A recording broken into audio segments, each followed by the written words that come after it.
Quero apresentar minha esposa. Querida, esses são os irmãos Leroy e Paul Kopp, de Los Angeles, Califórnia.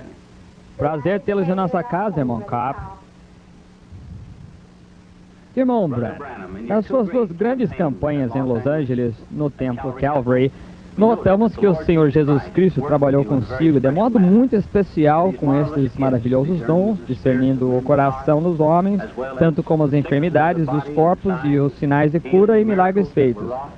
Achamos isso maravilhoso. Queremos, irmão Branham, saber mais sobre este ministério singular que Deus lhe deu. Pois bem, irmão Kopp, voltemos ao princípio. Nasci no leste de Kentucky, numa pequena choupana de madeira, perto de Burkesville, Kentucky. Na manhã de meu nascimento, meus pais me contaram que houve uma luz que entrou no quarto e pairou sobre mim. Meu pessoal não era religioso, não frequentava nenhuma igreja. Claro que isso causou grande agitação entre eles. Ela me tem seguido todos os dias da minha vida.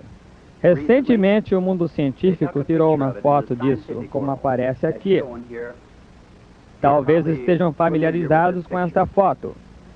Foi provado pela ciência que foi o único ser sobrenatural a ser fotografado cientificamente. Em minha opinião, é o mesmo anjo de Deus que seguiu os filhos de Israel desde o Egito até a Palestina. O Senhor mesmo, como estudioso, sabe que esse foi o anjo do pacto. Nosso Senhor Jesus Cristo, não outro. E quando estava aqui na terra, manifestado em carne, ele não afirmava ser grande pessoa. Ele disse, o filho não pode fazer coisa alguma, a não ser que o pai lhe mostre. Em São João, capítulo 5, talvez conheçam essa escritura. Jesus passou por este famoso tanque de Betesda. Ele encontrou muita gente ali, cegos, mancos, coxos, esperando o movimento da água. Foi estranho ele ter ministrado apenas a um, mas se notarem, ele sabia que estava onde estava aquela pessoa. O pai lhe havia mostrado, ele curou a esse e talvez ele não fosse aleijado, estava apenas deitado numa maca, mas Jesus o curou. Mais adiante nesse capítulo, encontramos por volta do versículo 19 que os judeus o questionaram. Talvez hoje seja questionável a razão de Deus passar por um lugar onde toda aquela gente era coxa, mangue e seca e não curar a todos. Mas aqui citarei suas palavras. Ele disse, na verdade vos digo que o filho por si mesmo não pode fazer coisa alguma, senão ouvir fazer o pai. O filho o faz igualmente.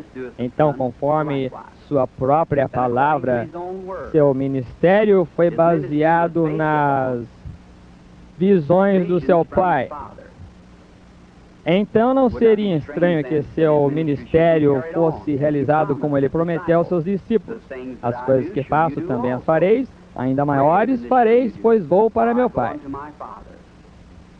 Ele disse, mais um pouco e o mundo não me verá mais, mas vós me vereis, pois estarei convosco, até mesmo em vós, até a consumação do século. Jesus Cristo é o mesmo ontem, hoje, eternamente. Creio que há uma confirmação nestes últimos dias da ressurreição de Jesus Cristo, vivendo entre seu povo, realizando os mesmos sinais e maravilhas que fez quando estava aqui na terra. Aos 7 anos de idade, nós mudamos de Kentucky para Indiana, numa estrada perto de onde moramos agora. Trazíamos a nossa água, então, de um poço a cerca de um quarteirão, suponho, atrás da velha casa campestre. Numa bela tarde de setembro, enquanto eu vinha da bomba com um pouco d'água, havia um grande álamo que ficava na metade do caminho, entre a bomba e a casa. Passando por ali, havia um remoinho de vento na árvore, o que chamamos aqui de torvelinho. Ora, isso não era raro nessa época do ano ou nessa parte do país, mas isso permaneceu na árvore, não foi embora. Eu parei para ver o que era e uma voz saindo daí me disse: nunca fume, nem beba, nem contamine seu corpo de nenhuma forma, pois haverá uma obra para você fazer quando tiver mais idade. Assustado, essa palavra mal define isso. Corri depressa para casa dizendo para minha mãe que um homem me havia falado de uma árvore. Ela achou que eu estivesse nervoso, ela me colocou na cama. Mas a partir de então, visões começaram a me aparecer e quando isso vem sobre mim, produz uma visão. Posso contar para as pessoas que é o problema delas e o que devem fazer na vida e os pecados que não confessaram na sua vida. Aos 37 anos de idade, uma noite eu orava em meu quarto. E quando me levantei, notei que havia uma luz no chão. Eu olhar para ver de onde vinha, vi que vinha do alto. A coluna de fogo pairava logo acima e projetava a luz no chão. Ouvi alguém andando, olhei, atravessando o quarto. Chegando a esta luz, apareceu um homem. Como figura humana, ele pesaria uns 90 quilos. Ele tinha cabelo escuro até o ombro, de pele amorenada, estava descalço. Claro que eu estava assustado. E ele me disse: não tema. E logo ao ouvir essa voz eu sabia que era a mesma voz que me havia falado comigo, mas era a primeira vez que eu havia visto em forma humana. Ele disse: fui enviado da presença de Deus para dizer-lhe que é para você orar pelos enfermos. Grandes sinais e maravilhas seguirão seu ministério e você orará por reis e monarcas e assim por diante. Bem, eu lhe disse que era pobre, que não tinha instrução, que não estaria capacitado para fazer essa obra. Ele disse que como Moisés recebeu 2 sinais de confirmação do seu ministério, eu receberia 2 sinais. Um seria orar pelos doentes, os milagres, e outro seria você conhecer os corações, os segredos dos corações das pessoas. Ele disse que eu estava orando a respeito disso, de que as pessoas me diziam que esse ministério é do diabo.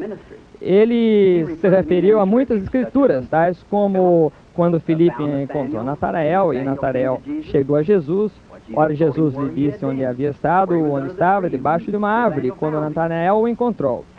E muitas outras escrituras, tais como a mulher na fonte, como lhe foram revelados os seus pecados, quando Jesus lhe disse que ela teve 5 maridos. Ela correu para a cidade e disse: este é o Cristo. Ele se referiu a muitas outras escrituras.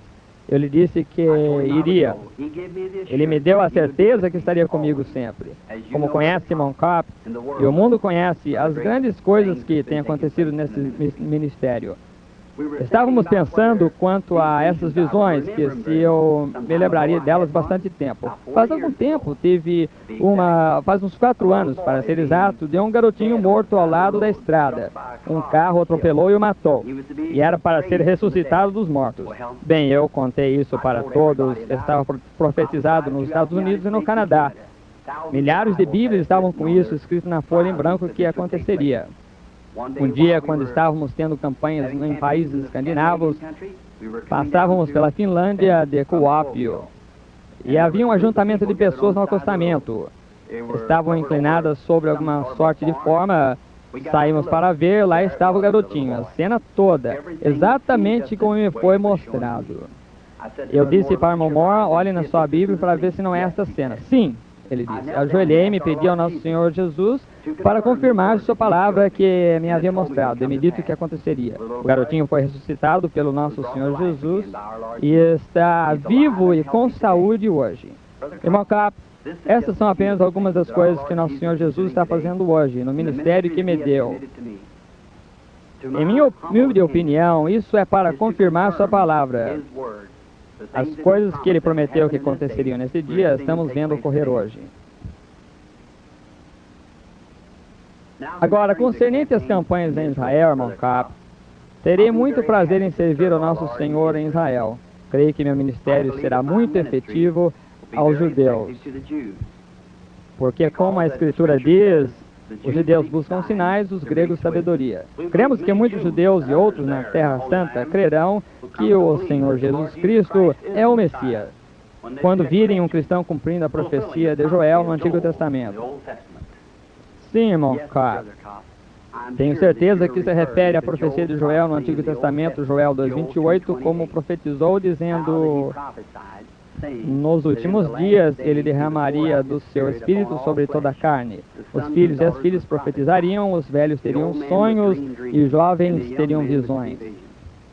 Bem, irmão Branham, creio que teremos que nos despedir por agora. Certamente foi um grande prazer e muito edificante.